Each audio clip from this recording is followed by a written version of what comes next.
اچھا تو جی ساگر بھائی کیا حال چال ہے؟ السلام علیکم مفتی صاحب، السلام علیکم سارے وعلیکم پینلسٹ کو۔ السلام ورحمۃ اللہ۔ وعلیکم السلام۔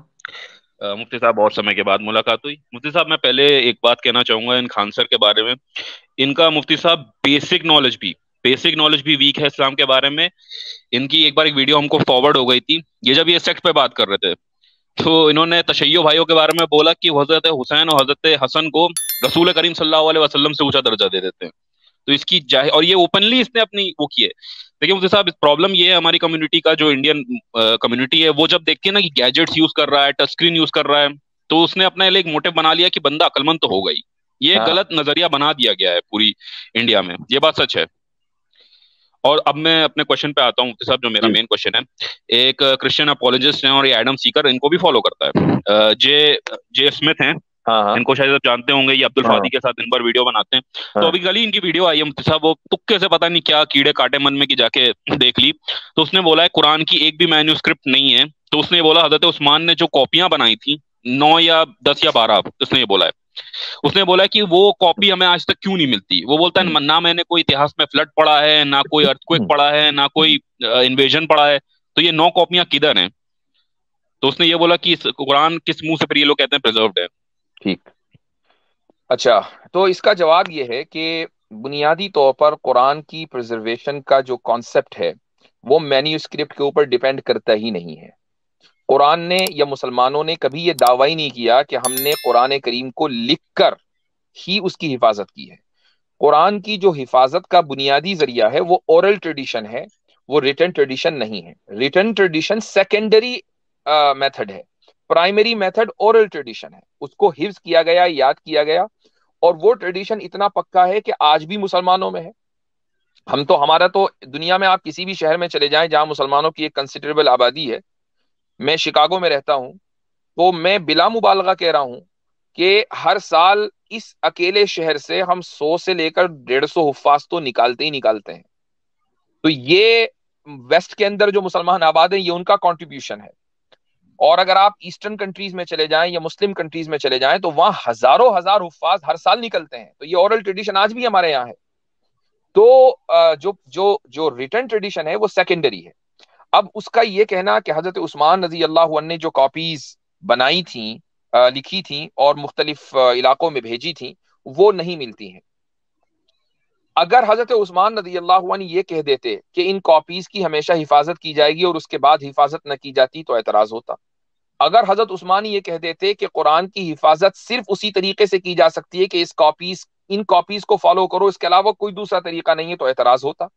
ان میں سے ایسا کچھ نہیں ہے، بلکہ حضرت عثمان رضی اللہ عنہ نے جب جب وہ کاپیز جہاں جہاں بھیجیں، 7 تھیں، 8 تھیں، 9 تھیں، ان میں اختلاف ہے ہسٹورینز کے درمیان کہ وہ کتنی کاپیز تھیں، تو ساتھ میں ہر ایک کاپی کے ساتھ 2 پڑھانے والے بھی بھیجے۔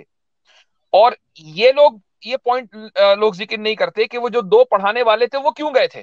جب ایک کتاب لکھی ہوئی ہے اور آپ کو میں وہ کتاب دے دوں، تو اب اس کا مطلب یہ نہیں کہ آپ جب بک اسٹور سے کتاب خرید کے لائیں تو ساتھ میں ٹیچر بھی خرید کے لائیں۔ ٹیچر نہیں آئے گا، کتاب آئے گی، آپ خود پڑھ لیجئے۔ لیکن حضرت عثمان رضی اللہ عنہ نے جو طریقہ اختیار کیا کہ ہر کاپی کے ساتھ 2 ٹیچرز بھیجے، ان ٹیچرز کی جاب کیا تھی؟ ان کی جاب یہ تھی کہ کاپی تو ایک ہے، اب اس کاپی سے وہ قرآن کریم بچوں کو یا بڑوں کو حفظ کرا رہے ہیں، اور اس طریقے سے قرآن کریم کی حفاظت کی گئی۔ اس لیے ہمیں حضرت عثمان رضی اللہ عنہ کے زمانے کا کوئی مکمل مینوسکرپٹ ابھی تک نہیں ملا۔ ہو سکتا ہے کہ مل جائے، میں کہتا ہوں اگر مل بھی جائے تو بھی کوئی فرق نہیں پڑتا، اس سے ہمارا دعویٰ مضبوط نہیں ہوتا کہ دیکھو ہم نے کہا تھا قرآن کریم پرزروڈ ہے، ثابت ہو گیا۔ قرآن کریم کا پرزرویشن انڈیپینڈنٹلی ثابت ہے مینوسکرپٹ کے بغیر۔ اب رہی یہ بات کہ برمنگم لائبریری میں جو مینوسکرپٹ ہے اس کے بارے میں یہ کہا جاتا ہے وہ مکمل نہیں ہے، اس میں چند صورتیں ہیں، لیکن اس کے بارے میں خود ہی کاربن ڈیٹنگ کے بعد یہ ثابت کیا گیا کہ یہ ایک ایسی بکری کی کھال پر ایک ایسے فونٹ میں لکھا گیا ہے کہ جو فونٹ رسول اللہ صلی اللہ علیہ وسلم اور صحابہ کے دوران کے زمانے میں رائج تھا مدینے میں، جس کو حجازی فونٹ کہتے ہیں۔ اور وہ جو بکری تھی، وہ بکری اس دور میں زندہ تھی، رسول اکرم صلی اللہ علیہ وسلم کے دور میں اور خلفائے راشدین کے دور میں۔ تو کچھ ظاہر ہے کہ ایک رف ایسٹیمیٹ دیا گیا ہے۔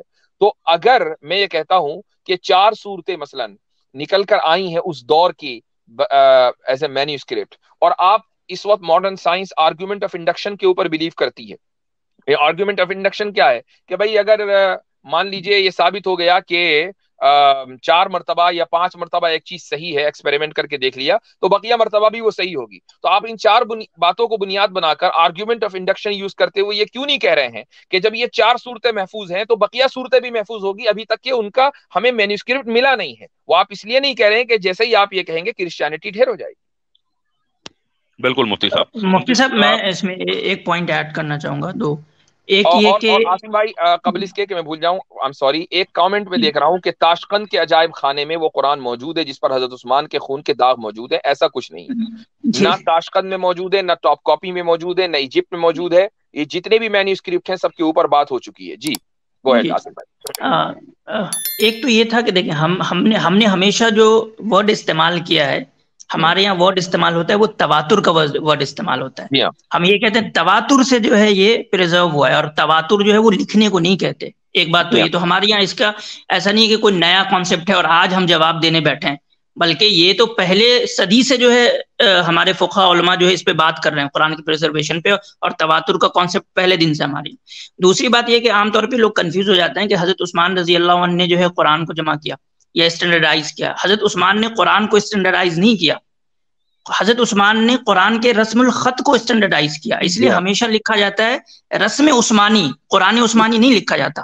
جی ہاں، لکھا جاتا ہے رسم عثمانی، یعنی کہ جو عرب کے اندر کوئی ایک اسٹینڈرڈائز اسکرپٹ نہیں تھا.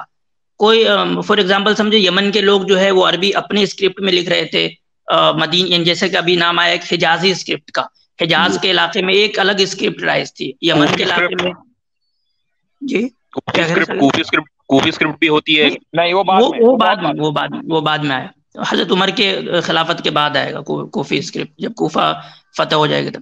تو حضرت عثمان رضی اللہ عنہ کا جو کنٹریبیوشن ہے وہ یہ نہیں ہے کہ وہ قرآن کو اسٹینڈرڈائز کر رہے ہیں، بلکہ وہ اسکرپٹ کو اسٹینڈرڈائز کر رہے ہیں. یہ اور لوگ مغالطہ دیتے ہیں کہ دیکھو حضرت عثمان جو ہے تمہارے قرآن کو اسٹینڈرڈائز کر رہے ہیں، پریزرو کر رہے ہیں. تو ان کو پتہ ہی نہیں کہ پورا واقعہ کیا ہے اور مسلمانوں کا نیریٹو کیا ہے قرآن کی پریزرویشن کو.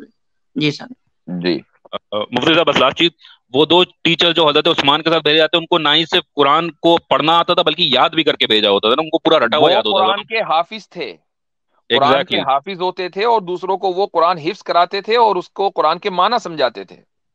جی مفتی صاحب بس یہی تھا میرا. یہ جے اسمتھ تو اتنا بڑا پاگل ہے، کہتا ہے کہ میں مسلم شبد بھی نہیں مانتا کہ 100 سال سے پہلے انوینٹ ہوا ہے. کہتا ہے 100 سال کے بعد مسلمان شبد انوینٹ ہوا ہے، مسلم بھی نہیں کہا جاتا تھا، مطلب مکہ مدینہ کے لوگوں کو. قرآن میں موجود ہے لفظ مسلم. یہی تو مطلب یہ الگ ہی دنیا میں لاتا ہے. بات کرنا فری ہے، بات پہ ٹیکس تو کرتا نہیں ہے. جتنی بات ہاں سن آف گاڈ کے فالوور ہیں تو یہ تو ہوگا ہی نا. سن آف گاڈ کے وہ کھل کے بولتے ہیں I am the follower of son of God, true path is Jesus the son of God. ٹھیک ہے میں چلتا ہوں، بس یہ 2 کوشچن تھے. جزاک اللہ خیرن.